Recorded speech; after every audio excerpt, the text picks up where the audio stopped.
بسم اللہ الرحمن الرحیم الصلاۃ والسلام علیک یا رسول اللہ وعلی آلک و صحابک یا حبیب اللہ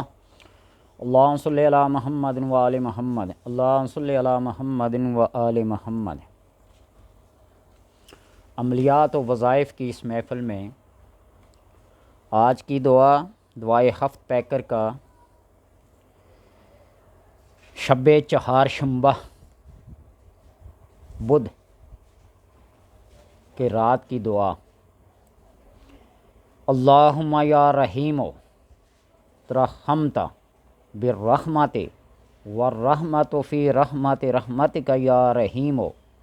یا حفیظ تحفظت بالحفظ والحفظ فی حفظ حفظک یا حفیظ یا مکرم الصادقین یا منعم الحافظین۔ بسم اللہ الرحمن الرحیم۔ اللہم یا رحیم ترحمت بالرحمت والرحمت فی رحمت رحمتک یا رحیم والحفیظ یا حفیظ تحفظت بالحفظ والحفظ فی حفظ حفظک یا حفیظ یا مکرم الصادقین یا منعم الحافظین۔ یہ دعا بھی اپنے حسب مقدور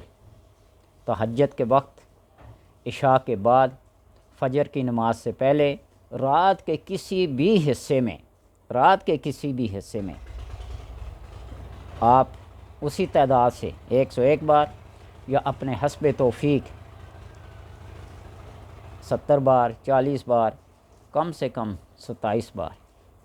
اس سے کم نہیں۔ کوشش یہ کریں کہ پوری 101 بار پڑھی جائے تو اللہ تبارک و تعالیٰ کے اس قرب میں، اس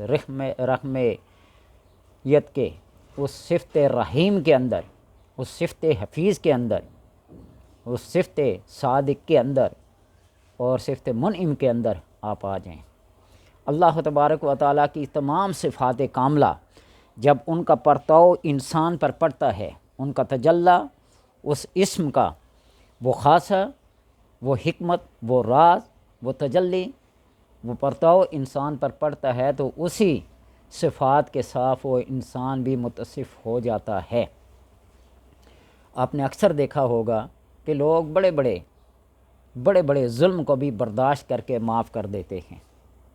اور بعض لوگ ایسے ہوتے ہیں کہ ایک ذرہ سی کوتاہی کو، غلطی کو معاف نہیں کرتے بلکہ اس کا بدلہ لینے کے لیے کیا ہو جاتے ہیں، تیار ہو جاتے ہیں۔ تو یہ اللہ تعالیٰ کی انہی صفات کا پرتاؤ اور تجلی ان لوگوں پہ ہوتا ہے جو صفت رحیم کے ساتھ، جو صفت رحمان کے ساتھ، صفت